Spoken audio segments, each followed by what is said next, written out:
Howdy everybody, it is Paladin Topaz here, bringing you a new series to my channel, Honest Hopes. Can you guess what we're going to be doing in this series? Yup, talk about a different video game. It has to be upcoming, it can be a first-person shooter, an MMO, whatever you want to talk about.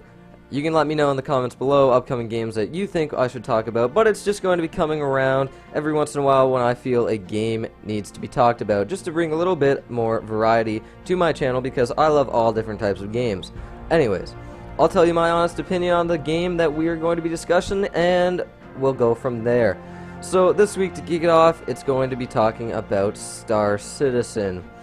Let me begin by saying that this game has broken records and it isn't even out yet. It has been 4 long years of successful crowdfunding, and they have raised over $84 million as of June 2015. Making it the #1 crowdfunded game ever by a long run. It has conventions about it and even talk shows. The game hasn't even been released yet, but there's so much going on with it. However, I feel that all this attention is well deserved. First off, Chris Roberts is the man behind the incredible project. Chris has been behind all of the Wing Commander games and Freelancer as well. He has proven that he can handle himself and live up to and exceed expectations. It is going to feature over 60 star systems and tons of ships to fly around in. Each planet, every ship, each weapon, all of it is going to be handcrafted by talented developers around the globe. And that itself is the main reason why the release date is set to be in 2017. Because it takes time to handcraft all of these amazing places. That means that the game would have been in development and thoughts and minds for over 5 years. Over 5 years. It's incredible to think. And that's before it even got released. Let's hope it's worth the wait. It is hard to tell the specs that will be needed to run the game, but people are speculating it will be the average or just above the average that a standard gaming computer will have at the day of release. Currently, developers are creating the game on extremely high-spec computers that are way above the standard to date. Supporters are playing modules of the game as they come out, the Hangar module, the Dogfight module, and others to come. Cloud Imperium Games is simply releasing the game in stages, which makes sense considering the game's massive size. They plan on releasing new content upon release every other week, and for the money it is getting, they can definitely afford to. They're going to rival some of the biggest MMOs of all time, even World of Warcraft. In fact, the main reason for the bi-weekly updates they plan to do is to take a shot at huge MMOs who only update once a month or less. Considering the ginormous revenues companies such as Blizzard Entertainment have, they would be able to provide a lot more content if they cared about more than money. Chris Roberts was actually expecting to need sponsors to provide the rest of the revenue.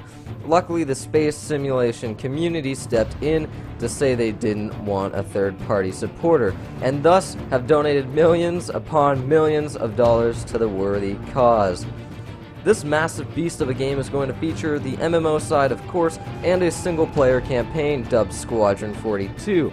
Squadron 42 is going to be released prior to the MMO launch so that players can get a feel for the game and universe in a controlled environment. It will slowly but smoothly lead them into the MMO aspect. Then, after completing Squadron 42, the player can either stay in the military, leave, and go exploring, or basically do whatever the frig they want. And thus, we have arrived at the beautiful section of this video that is my thoughts. There is absolutely no doubt in my mind that this game is going to be huge, successful, popular, and have absolutely stunning world design and graphics. In fact, Chris Roberts himself is working with actual architects to attempt to predict what cities will actually look like in the 30th century. That is a crazy amount of detail and thought and effort that is going to be put in this game that is not necessary. They simply want to create the best game for the community that wants an incredible space sim game. There has not been one for a very long time.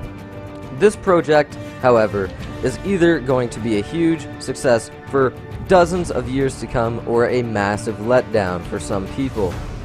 The game is going to feature dozens of mechanics and things that are going to make it amazing.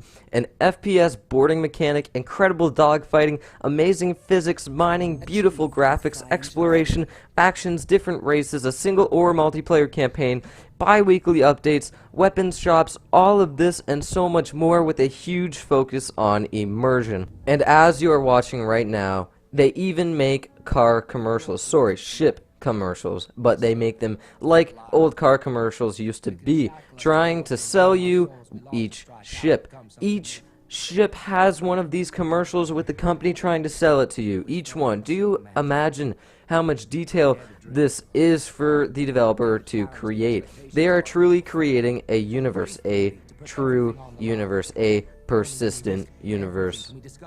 This is going to be a game where you can truly do anything that you want, almost anything. Be a pirate, a hero, a merchant. The economy is going to be completely affected by player actions. If you are the first person to discover a mining belt or something, it even gets named after your character. Let's hope people don't name ridiculous names like CatP21. It's going to be crazy, and the best thing is no subscription fees. You buy it once, you have it for life. Another thing that I forgot to mention is that this game is even supposed to feature procedurally generated content. Now, let me be clear, that is not going to actually affect the previous work that they've done. Handcrafted, beautiful landscapes and planets and systems, everything, they are making that right now. But Chris Roberts has stated that they have plans, or actually are considering, putting a procedurally generated content in to create more star systems with a very, very high potential. And I honestly think that is going to be great. It's not going to be like Minecraft. It's still going to be detailed with the same graphics, same everything, same mechanics, whatever. The procedurally generated content will be incredible. And it will work well in this game. This is a game that it will actually work very well in without laziness on the developer's side. Now, with all these amazing things said, I can foresee one issue. They emphasize the fact you will be able to play with friends, which is great. However, there's going to be different instances and servers. I think this is going to be incredibly immersion breaking. I'm imagining being in a firefight in the middle of nowhere, and my friend says, "Hold on, I'm coming to help." All of a sudden, I can barely hold out. My friend gets here, and we can't find each other because guess what? Different instances.